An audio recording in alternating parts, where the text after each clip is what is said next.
যন্ত্রণা ভরা এই স্বাদের ভুবন। হায় রে জীবন, কত ব্যস্ত জীবন, যন্ত্রণা ভরা এই স্বাদের ভুবন। বাঁচার জন্যে মানুষ করছে লড়াই, করছে কত না ধান্দা। ধান্দা ধান্দা ধান্দা, জীবনটা জুড়ে চলে ধান্দা। হায় রে ধান্দা ধান্দা ধান্দা, জীবনটা জুড়ে চলে ধান্দা।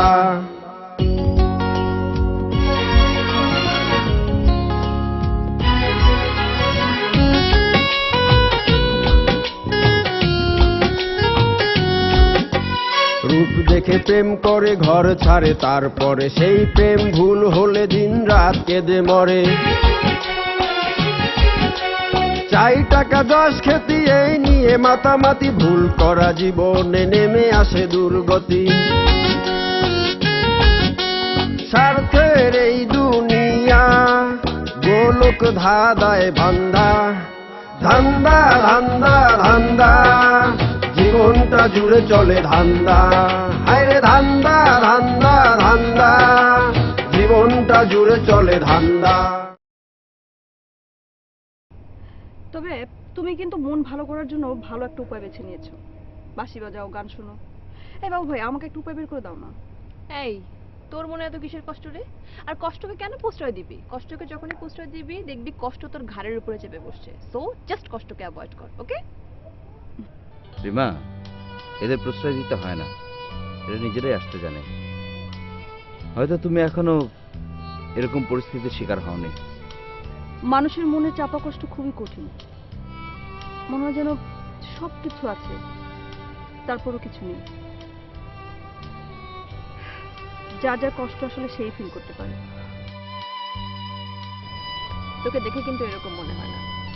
তোর কোনো কষ্ট আছে একেবারে বোঝা যায় না। দেখে মনে হয় তুই অনেক আনন্দে থাকিস, অনেক হাসি খুশি একটা মেয়ে।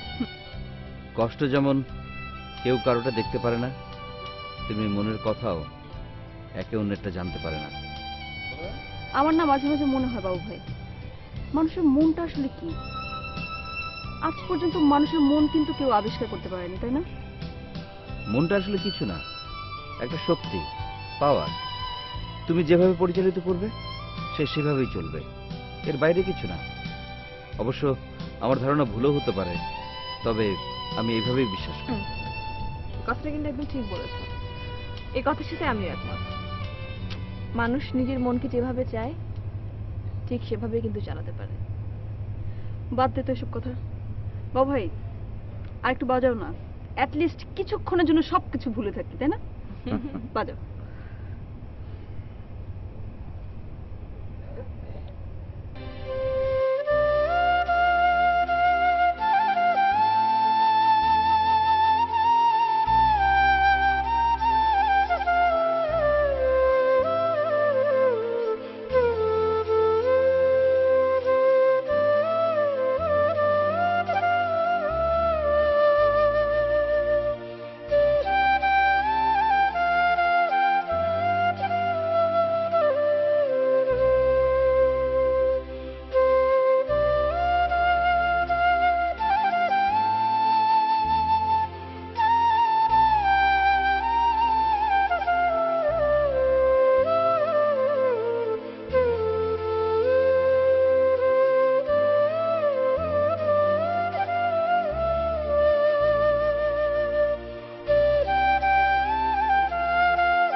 পিটু,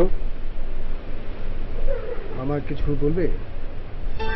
বেশ অন্যরকম ভাবে কথা বলছো।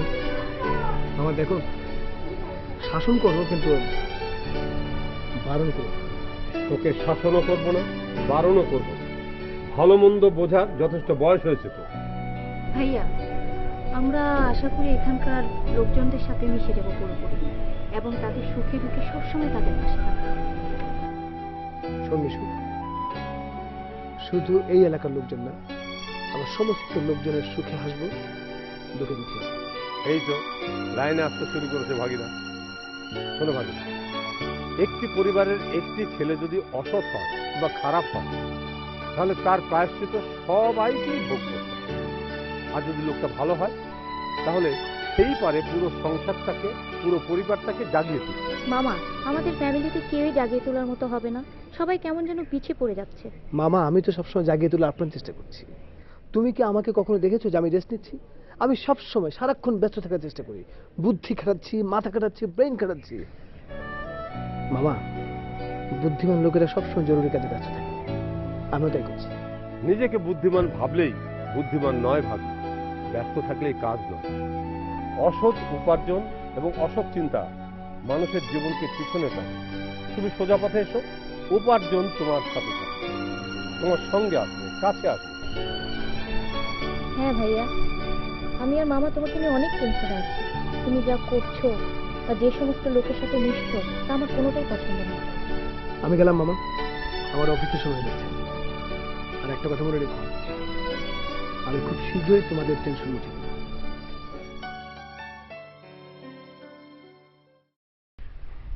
আচ্ছা, অনেকক্ষণ ধরে বসে আছি, কি বলবি তাড়াতাড়ি বল। আচ্ছা ভাইয়া বলো তো, টিটু ছেলেটা কেমন?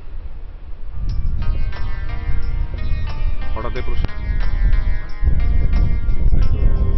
অন্যরকম মনে হচ্ছে, কি হয়েছে? কি বলেছো তুমি? টিটু ছেলেটা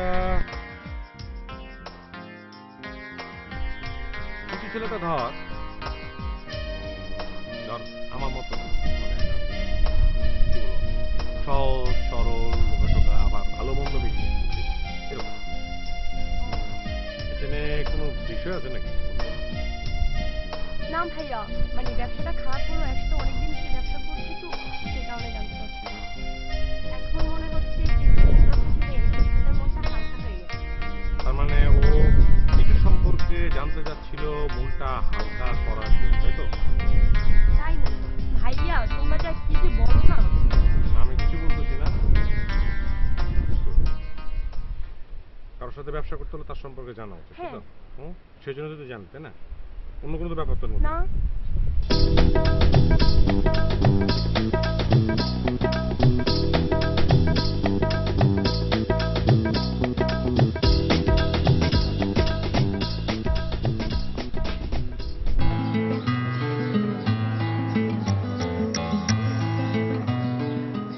বলো কি লজিং মাস্টার আমার বিরুদ্ধে সারাক্ষণ তোমার বাবা মাকে টিপস মারার কথাবার্তা বলছে? আর বলো না, ওই লজিং মাস্টার যেভাবে আমার পায়ে পা টিপে চলেছে, বাসায় কখন কি ঝড় ওঠে বলা যায় না। কৃষ্ণা, ঝড় ওঠার আগেই আমি তোমাকে নিয়ে কাজে অফিসে যাব। নিশি, এই ব্যাপারে তোমার 100% সাহায্যের দরকার। বিয়ে কিন্তু? কোনো কিন্তু নয়, আগে বিয়ে, তারপর অন্য সব কথা। চলো।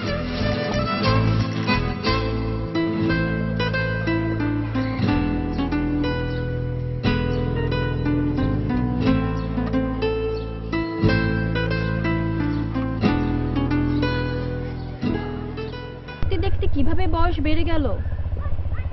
আমার খুব আফসোস হয় ফেলে আসা দিনগুলোর জন্য। আরে শোন, আফসোস করিস না, সামনে এগিয়ে যেতে হবে তো। স্বপ্ন দেখতে দেখতে একদিন শেষ হয়ে যাবে সব, কিন্তু স্বপ্নের জন্য শেষ হয় না। আমার মনে হয় স্বপ্ন বেশি তারাই দেখে যারা এর বাস্তবায়ন ঘটাতে পারে না। তুই রাইট। তাছাড়া কথায় আছে না, প্রকৃতি যন্ত্রণাকাতর মানুষদের আনন্দ দিয়ে থাকে। আমার মনে হয় প্রকৃতি তাদের স্বপ্ন দেখিয়ে থাকে। আমি সিদ্ধান্ত নিয়েছি বাবা মায়ের অমতে যাব না। তারা কোনো কিছু করাকে পছন্দ করছে না, আপাতত করব না। তারা যখন মনে করবে তখনই করব। এটাই হওয়া উচিত। অ্যাটলিস্ট তারা আমাদের কিছু আশা নিয়েই তো লালন পালন করে বড় করেছে। আমিও তাদের অবাধ্য হতে চাই না। চল এখন তাদের অনুগত হই, বাড়ি ফিরে যাই।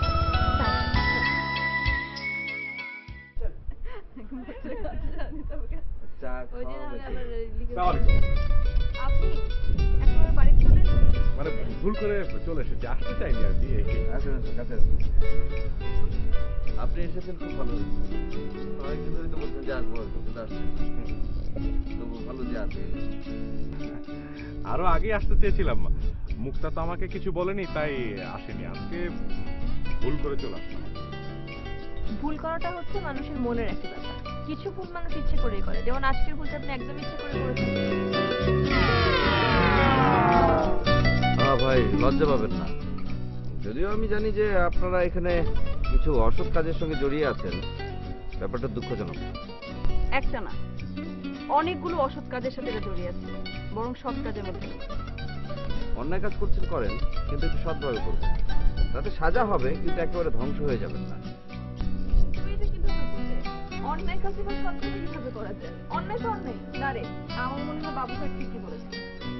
মা যেমন ধর ঘুষ খাবে, কিন্তু অল্প পরিমাণে খাবে, আর খাওয়াটা যেন সঠিক করে ব্যবহার করা হয়। আমার কিন্তু আপনার কথাটা খুব পছন্দ হয়েছে। ধরেন যে একজনের অনেক টাকা আছে, আমি চিন্তা করে নিলাম, আর চিন্তা করলাম কেন, ব্যবসা করবো বলে, কিন্তু আমি যদি ব্যবসা না করে খালি উড়িয়ে দিই তাহলে এটা অন্যায় হবে আর কি, এরকম। আপনাকে এত খুশি হতে হবে না, কথাটা আপনার জন্যই তৈরি হয়েছে। ও হ্যাঁ, আচ্ছা আপনি বসুন।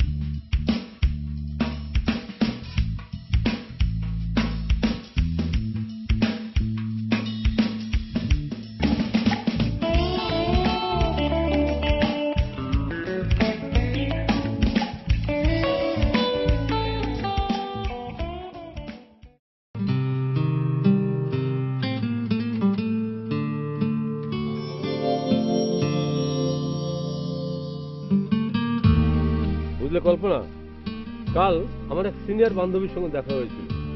কথায় কথায় জানতে চাইলাম তার স্বামী আর সন্তানের কথা, বলল বিয়েই করেনি। কেন? কারণ হিসেবে জানতে চাইলে বলল তার অহংকার আর গরিমার কথা। কিরকম?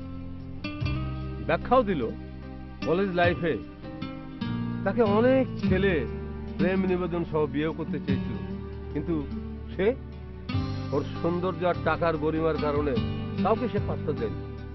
এখন অবশ্য খুঁজছে, কিন্তু পাচ্ছে না, ওকেই কেউ পাত্তা দিচ্ছে। তুমি আমাকে ওসব কথা শোনাচ্ছ কেন? তোমার জীবনে যাতে এরকমটা না ঘটে, তাই আগে ভাগে সতর্ক করে দিতে চাই। আমি তো বিয়ে করতে চাই, প্রেমও করছি, আর কি করব? তুমি কি চাও যে আমি আরো কয়েকটা ছেলের সাথে প্রেম করি? কিছুটা বেশি হয়ে যাচ্ছে না কল্পনা?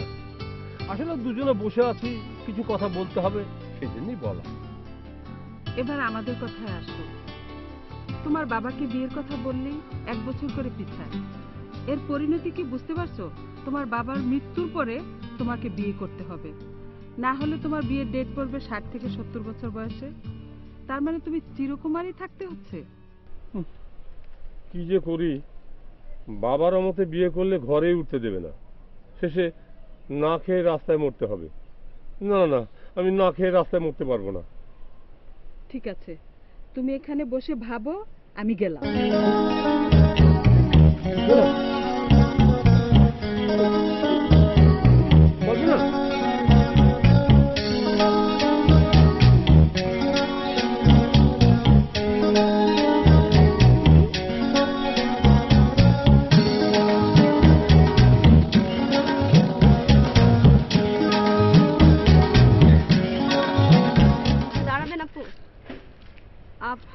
তোমরা যেন কারা, খুব পরিচিত মনে হচ্ছে। আপু, আমরা জাকির ভাইয়ের বোন। ওই যে ওই দিন দেখা হয়েছিল যে রাস্তার ধারে। ও আচ্ছা আচ্ছা, কেমন আছো তোমরা? এই তো ভালো আপু।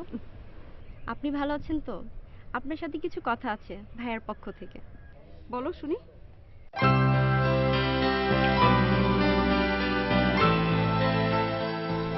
এত হেজিটেট করছো কেন, বলো। না, অ্যাকচুয়ালি ভাইয়া আপনার কাছে সঠিক মতামতটা জানতে চেয়েছে। ভাইয়া আপনাকে নিয়ে এখনো কনফিউজ। উনি ঠিকই বোঝেন আমাকে মতামত, তারপরও যে কেন তোমাদের পাঠালেন, পাগল একটা। আচ্ছা, তোমরা কিন্তু আমার বাবার ওখানে একদিন এসো। হ্যাঁ, ওকে। আল্লাহ হাফেজ।